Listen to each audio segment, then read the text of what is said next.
people in the 1960s were skinnier than us, way skinnier, and they never counted a single calorie or stepped foot in a gym. Meanwhile, we obsess over every bite and still struggle. What were they doing that we're not? Or better yet, what weren't they doing that we can't stop doing? Let's start where every day begins: breakfast. Breakfast in the 1960s was eggs, toast, oatmeal, or cream of wheat.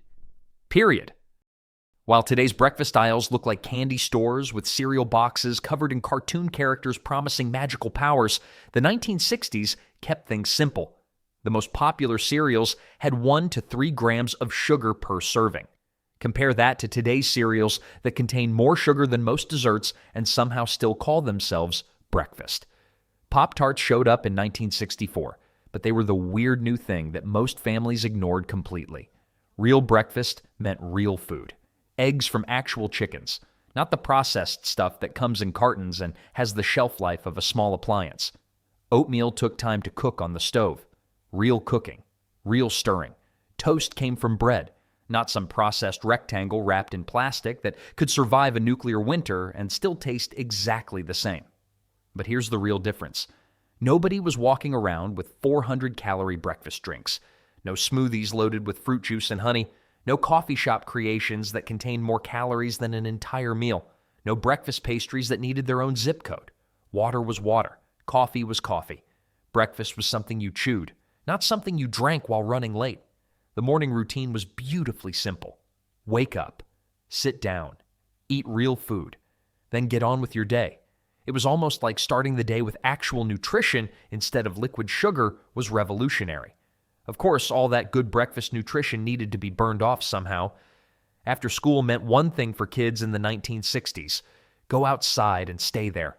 No iPads, no gaming consoles, no endless cartoon marathons on multiple channels, just the great outdoors and whatever adventure you could create with your imagination and maybe a few friends. The system was foolproof. School ended, books got dumped at home, and kids disappeared until dinner. No negotiations about screen time because the only screens were at the movie theater. Physical play was the only option. Running around, playing tag until your lungs burned, riding bikes until your legs gave out, building forts that would make today's architects jealous, climbing trees that parents today would probably consider death traps worthy of lawsuits and safety inspections. Then there were the organized games, jump rope competitions that could last for hours, kickball games that involved half the neighborhood and had more participants than some professional sports. Some kids burned 200 to 400 calories just during their after-school play sessions. That's like running 3 miles, except it felt like the best part of the day instead of punishment. Real movement, real exhaustion, real fun that didn't require batteries or charging stations. Parents had a simple rule that kept kids moving. If you came inside before the streetlights came on, you got sent right back out. It was like having a bouncer at your own front door, except the dress code was covered in dirt. But staying active required more than just playing hard. It meant getting places the old-fashioned way.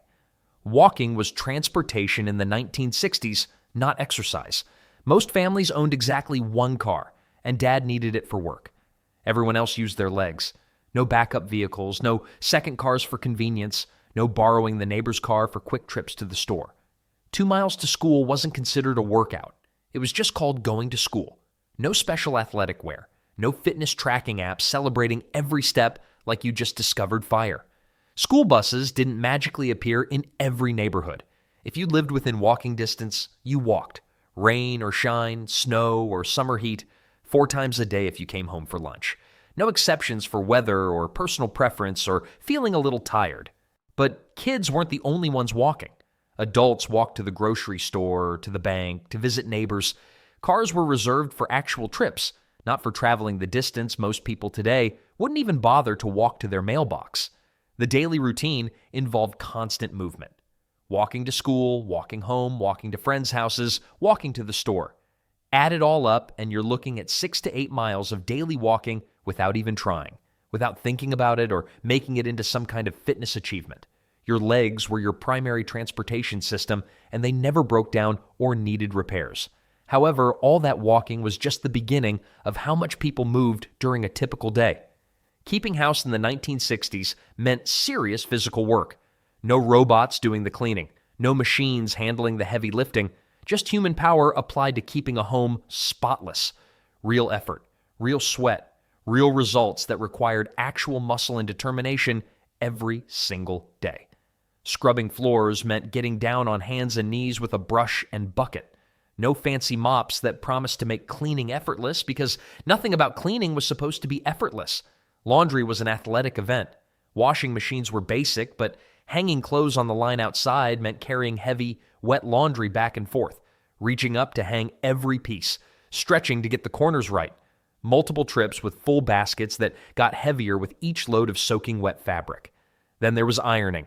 Every shirt, dress, and piece of fabric that wrinkled got pressed. Standing at the ironing board for hours, moving your arms in the same motion so many times that ironing could have qualified as an Olympic sport. Weekly deep cleaning was like boot camp, moving furniture to vacuum underneath, scrubbing bathtubs by hand, washing windows inside and out, dusting every surface in the house, top to bottom cleaning that actually meant something and left you genuinely tired. A typical housewife could burn up to 400 calories per hour doing these chores. That's equivalent to running 4 miles, except at the end you had something to show for it besides a sweaty t-shirt. All this physical work was just part of daily life, but the way people approached food made an even bigger difference. 3 meals a day was the rule in the 1960s. No snack drawers filled with individual packages, no portable food designed for people who apparently couldn't survive 3 hours without eating something. The space between meals was actually empty. Revolutionary concept, right? If you got hungry before dinner, you waited. If you were really hungry, dinner would taste even better. No emergency food stashed everywhere for imaginary hunger emergencies that never actually happened, but people prepared for anyway. Parents had a simple philosophy about snacking. It ruins your appetite for real food. This wasn't just something they said to torture children. It was based on the idea that meals should actually matter. Pantries weren't convenience stores. No rows of crackers, chips, and granola bars. Food was stored for cooking meals, not for random grazing throughout the day. Actual meals, actual cooking, actual planning ahead that required thinking about what the family would eat instead of grabbing whatever was handy. Kids learned the difference between real hunger and boredom. Actually hungry meant you could wait for the next meal. Just bored meant you found something to do that didn't involve treating the kitchen like your personal restaurant. But here's the weird part. People had more energy, not less. Without constant sugar spikes and crashes from snacking, energy levels stayed stable throughout the day. Turns out your body actually works better when it's not constantly digesting random food. Of course, this approach to eating was much easier without constant temptation. Food companies in the 1960s had to work much harder to get your attention. No social media bombarding you with food photos every few minutes. No influencers making every meal look like it belonged in a magazine. Television had food commercials, but they were scattered throughout actual programs. You might see a few ads during your favorite show, then nothing for hours. It was like getting a break from being told that your life was incomplete without the latest snack product. Nobody was getting notifications about lunch specials or dinner deals. No apps sending alerts about nearby restaurants like they were emergency broadcasts about incoming food. No constant buzzing about food opportunities that you absolutely had to take advantage of right now or miss out forever. The messaging was different too. Food ads talked about family dinners and special occasions, not about rewarding yourself for basic life accomplishments like surviving Tuesday. Restaurant advertising was limited to newspaper ads and radio commercials. You had to actively look for food information instead of having it force-fed through every possible screen. No billboards every few blocks, advertising the latest burger creation with extra everything and twice the calories. The constant pressure to eat simply wasn't there. Food companies hadn't figured out how to make you feel guilty for not buying their products yet, or how to convince you that happiness came wrapped in colorful packaging. This quieter food environment made it much easier to stick to reasonable eating patterns. Dinner plates in the 1960s measured 8 to 9 inches across. Today's plates are 11 to 12 inches wide. The difference is like eating off a saucer versus eating off a small table. Portion sizes were measured, not guessed. Measuring cups weren't just for baking. They were used for serving rice, pasta, and vegetables. Meat portions were the size of a deck of cards, not the size of the entire deck box. Leftovers were treated like treasure. Food that didn't get eaten during dinner got carefully wrapped and saved for tomorrow's lunch. Wasting food was considered almost sinful, so people served reasonable amounts instead of mountains they couldn't finish. Nothing went to waste without good reason because food was valued and respected, not taken for granted. Dessert meant one slice of pie, not a piece that required architectural support to stay upright. Getting seconds required asking permission. You had to request more food, and the person serving would give you a look that said, "Are you absolutely sure?" It wasn't automatic. It was a conscious decision that involved another human being questioning your judgment and making you think twice about whether you really needed more. Even fast food, when it happened, came in modest sizes. Fries were 2 ounces, not 6. Burgers were small enough to finish without unhinging your jaw. A large drink back then would be considered a small drink today, but portion control was just part of a bigger approach to food. Meals in the 1960s came from real ingredients you could actually identify. Meat was meat. Potatoes were potatoes. Vegetables were vegetables. The ingredient list for dinner was short enough to fit on a napkin. Cooking fats were simple too. Butter, lard, and olive oil were used for cooking, but in reasonable amounts. No one was drowning their food in fat, but no one was terrified of it either. Fat was just another cooking ingredient, not a moral issue that required guilt or complicated dietary calculations. Frozen meals barely existed. The freezer section was mostly ice cream and frozen vegetables, not an entire grocery store worth of complete dinners. Snack foods were basic. Crackers were crackers. Cookies were cookies. Nothing was extreme or blasted or loaded, like it had survived some kind of flavor war. Simple ingredients made simple food that actually tasted like what it was supposed to be instead of requiring artificial flavoring to make it recognizable. The average home-cooked meal contained maybe 5 to 10 ingredients total. Compare that to today's processed foods that can list 40 ingredients or more. You could actually identify everything on your plate without needing a chemistry textbook. Preservatives were minimal. Food went bad if you didn't eat it relatively quickly. This was considered normal, not a design flaw that needed fixing with mysterious chemicals that most people couldn't pronounce even if their lives depended on it. However, even the healthiest food couldn't compete with the biggest difference of all. Soda in the 1960s came in small glass bottles that held 6.5 ounces. That's about the size of what people today would consider a sample. Soft drinks were reserved for special occasions, birthday parties, Friday night pizza, weekend treats. Not for breakfast, lunch, dinner, and every moment in between. Definitely not for quenching everyday thirst or accompanying every single meal like some kind of liquid requirement that nobody questioned. Most people drank water when they were thirsty. Plain water. From the tap. Revolutionary stuff. Coffee was coffee. Tea was tea. Neither one required a paragraph-long description of flavors and add-ins.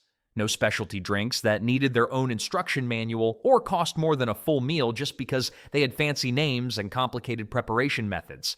The refrigerator wasn't stocked with 12 different beverage options. You had milk for cereal, water for thirst, and maybe one special drink for later. No endless rows of colorful bottles and cans competing for attention and taking up valuable space. Kids didn't carry drinks around all day. No water bottles permanently attached to their bodies like some kind of hydration life support system. The sugar intake from beverages was practically nothing. Your daily liquid calories came from milk, not from multiple sodas, energy drinks, and specialty coffee creations that contain more sugar than dessert and more calories than most people's lunches. But perhaps the most important difference was how people actually consumed their food. Meals were events in the 1960s, not interruptions. Families gathered around the dinner table. No phones because they didn't exist yet. No televisions in the dining room competing with conversation for attention. Eating slowly wasn't a diet strategy. It was just how meals worked. You talked between bites, you listened to other people, you actually tasted your food instead of just shoveling it in. Conversation happened, stories got told, family news got shared during these daily gatherings that actually meant something to everyone involved. Studies show that eating slowly can reduce calorie intake by 100 to 200 calories per meal. But people back then did it because it was polite, not because someone told them it would help them lose weight. There was no eating in the car, no eating while walking down the street, No eating while standing over the kitchen sink like you were hiding evidence. Food was consumed at proper tables with proper chairs and proper utensils like civilized human beings who respected both the food and the process. Seconds weren't automatic. You finished what was on your plate, waited a bit, talked to your family, and then decided if you were actually still hungry. Your stomach had time to send the "I'm full" signal to your brain before you were already reaching for more food. The food wasn't treated like fuel that needed to be consumed as quickly as possible. It was actually enjoyable. Meals had a clear beginning, middle, and end. You sat down when it started, you participated while it happened, and you got up when it was over. The dinner table was where people learned to recognize when they were satisfied, not just when the food was gone. This simple approach to eating, moving, and living kept people naturally thin without trying, dieting, or obsessing over every calorie. Common sense actually worked when it came to staying healthy.